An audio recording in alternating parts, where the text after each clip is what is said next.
आज की latest technology में एलिवेटर्स के अंदर कई टाइप के सेफ्टी मैकेनिज्म लगे रहते हैं। यदि एलिवेटर की रोप टूट गई या फिर एलिवेटर कहीं बीच में फंस गया तो घबराने की बिल्कुल भी जरूरत नहीं है। एलिवेटर की वर्किंग को इस एनिमेशन की हेल्प से समझने की कोशिश करते हैं। लिफ्ट को ही एलिवेटर बोलते हैं और जब हम लिफ्ट में एंटर करते हैं तो हम कुछ ऐसे डिब्बे में एंटर करते हैं, लेकिन यह केब एक फाइनल आउटपुट है जो हमें दिखाई देता है, लेकिन इसके पीछे मास्टरमाइंड मशीन रूम होता है। मशीन रूम बिल्डिंग का जो सबसे टॉप फ्लोर होता है वहां पर सेट रहता है और इस रूम में लिफ्ट का कंट्रोल सिस्टम लगा रहता है। केब से हम जो भी इनपुट देते हैं कि कौन से फ्लोर पर जाना है, यह इनपुट सबसे पहले इस कंट्रोल यूनिट के पास पहुंचता है और कंट्रोल यूनिट लिफ्ट को रोकना, स्टार्ट करना, गेट ओपन एंड क्लोज करना, मोटर को रोकना, ब्रेक लगाना, यह सब इसी यूनिट के अंडर आता है। लिफ्ट को अप डाउन करवाने के लिए एक powerful 3 phase slip ring induction motor लगी रहती है। स्लिप रिंग इंडक्शन मोटर का यूज इसलिए किया जाता है क्योंकि लिफ्ट जब रेस्ट पोजीशन से रनिंग कंडीशन में आती है तो हाई स्टार्टिंग टॉर्क की जरूरत पड़ती है और स्टार्टिंग में हाई टॉर्क डीसी मोटर के अलावा स्लिप रिंग इंडक्शन मोटर से इजीली लिया जा सकता है। मोटर के आगे एक व्हील लगा रहता है जिस पर ब्रेकिंग सिस्टम होता है। लिफ्ट जिस भी फ्लोर पर रुकती है वहां पर यह ब्रेक ऑटोमेटिकली एक्टिवेट होता है और लिफ्ट को रोकता है। ब्रेकिंग सिस्टम में सोलेनोइड असेंबली होती है। जब सोलेनोइड सिस्टम में इलेक्ट्रिसिटी नहीं दी जाती है तो ब्रेक पैड कुछ इस तरीके से व्हील पर जबरदस्त फोर्स लगाते हैं और व्हील को पकड़ कर रखते हैं। क्योंकि ब्रेक पैड पर लगी स्प्रिंग का फोर्स आ रहा है और जब लिफ्ट को स्टार्ट करना होता है तो सोलेनोइड सिस्टम को सप्लाई दी जाती है। तो इसमें एक प्लंजर लगा रहता है कुछ इस टाइप का और इसके दोनों साइड में सोलेनोइड कोयल लगी रहती है। जैसे ही इन कोयल में सप्लाई मिलती है तो यह इलेक्ट्रोमैग्नेटिक फील्ड जनरेट करेगी और यह कोयल प्लंजर को नीचे की तरफ पुल करेगी, जिससे प्लंजर लीवर आर्म पर फोर्स लगाएगा और स्प्रिंग को कंप्रेस करेगा, जिसकी वजह से ब्रेक पैड व्हील से दूर हो जाएंगे और लिफ्ट चलने लग जाएगी।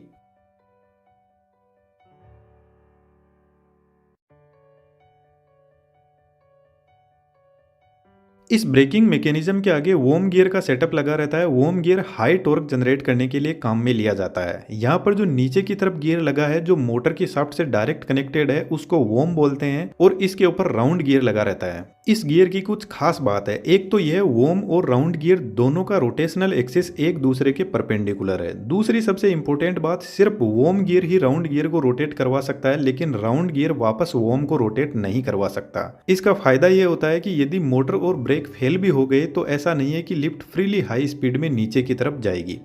इस राउंड गियर की शाफ्ट से लिफ्ट का सबसे इंपॉर्टेंट पार्ट जुड़ा रहता है जिसको सीव बोलते हैं। इसी पर लिफ्ट के रोप लगे रहते हैं और एक लिफ्ट के लिए मल्टीपल रोप को काम में लिया जा सकता है। यह रोप स्टील के बने होते हैं और इनकी कैपेसिटी कार के मैक्सिमम लोड से 125% ज्यादा होती है। अब यहाँ पर जो रोप का सेटलमेंट है वह बड़ा ही इंटरेस्टिंग है। एलिवेटर में स्टील फ्रेमवर्क को यूज में लिया जाता है जो कुछ इस टाइप का होता है।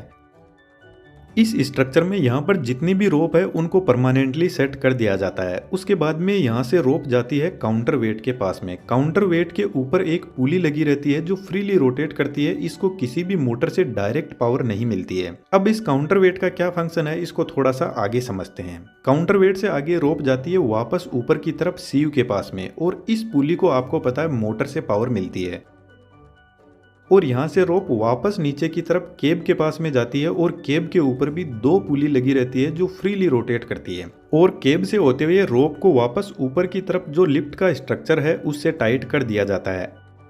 अब ओवरऑल इस रोप का स्ट्रक्चर ऐसा होता है, जब केब यानी लिफ्ट नीचे जाती है तो काउंटर वेट ऊपर की तरफ जाता है और काउंटर वेट नीचे जाता है तो केब ऊपर की तरफ जाती है।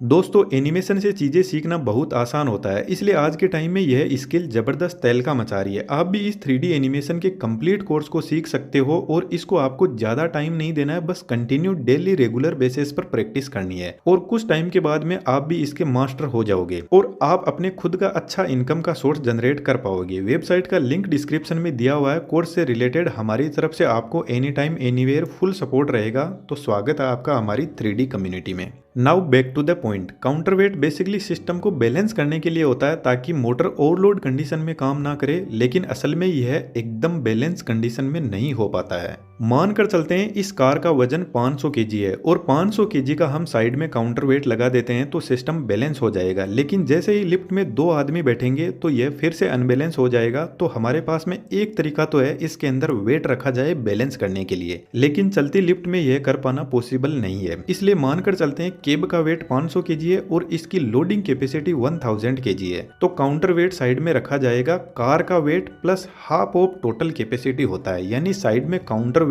1000 केजी रखा जाएगा।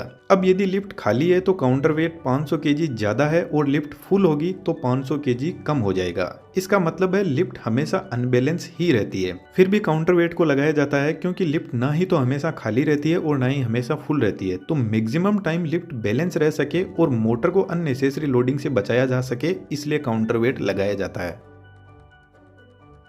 अब केब फ्रीली अप डाउन नहीं करती है। कार के साइड में गाइड रेल लगी रहती है टी शेप की और कार के ऊपर 3 व्हील लगे रहते हैं जो इस गाइड रेल पर कुछ इस तरीके से चलते हैं और यह व्हील कार के दोनों साइड में होते हैं।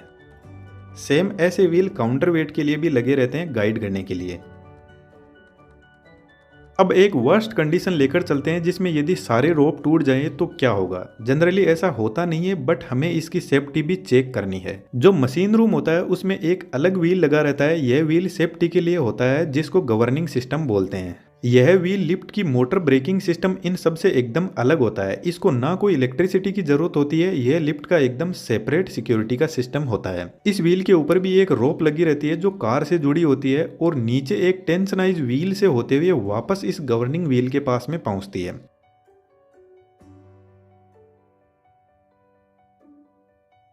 जब लिफ्ट अप डाउन होती है तो यह गवर्निंग व्हील भी रोटेट करता है। यह व्हील लिफ्ट की स्पीड को चेक करता रहता है और इसमें लिफ्ट की स्पीड को सेट किया जाता है। मानकर चलते हैं लिफ्ट की स्पीड 3 मीटर पर सेकेंड है। अब यदि केब की स्पीड 3 मीटर पर सेकेंड से 15% कम या ज्यादा हो गई तो यह सिस्टम एक्टिवेट हो जाता है। अब देखना इंटरेस्टिंग होगा कि यह सिस्टम एक्टिवेट कैसे होता है। जैसे ही मेन रोप टूटती है तो केब स्पीड में नीचे जाना शुरू करेगी और इस व्हील के अंदर पिन होती है जो नॉर्मल कंडीशन में व्हील से अलग रहती है। और जैसे ही व्हील स्पीड में रोटेट करेगा तो यह पिन कुछ इस तरीके से व्हील को रोक देगी और व्हील के रुकते ही रोप भी रुक जाएगी। और रोप के रुकते ही कार के नीचे एक लीवर लगा रहता है जो रोप से जुड़ा होता है। जब रोप रुकेगी तो लीवर अपने आप ही ऊपर की तरफ पुल होगा और लीवर के साथ में कुछ ऐसा मैकेनिज्म तैयार किया जाता है कि गाइड रेल के दोनों तरफ वेजेस लगी रहती है, वह गाइड रेल को टच करेगी और उस पर फिसलने लग जाएगी। और लीवर जैसे जैसे टाइट होता जाएगा तो वेजेस गाइड रेल को जबरदस्त तरीके से पकड़ लेगी और जैसे हमारी गाड़ी के ब्रेक लगता है वैसे यहाँ पर भी ब्रेक लग जाएगा।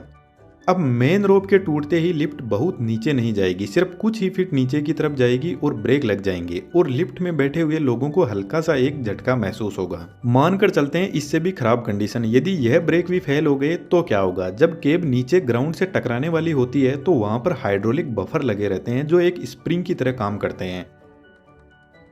और केब जब नीचे इन स्प्रिंग पर गिरती है तो केब में बैठे हुए लोगों को ऐसा लगता है जैसे खिलाड़ी ने बॉल को कैच किया है। अब यहाँ पर झटका तो लगता है लेकिन ऐसा भी नहीं है कि आपका बहुत कुछ नुकसान हो जाएगा। बट दोस्तों बहुत ज्यादा क्रिटिकल कंडीशन में ही एलिवेटर फेल हो सकती है, जैसे कोई भूकंप आ गया, क्योंकि इसके कंट्रोल सिस्टम में मोटर की speed, brake system, lift speed और करंट वोल्टेज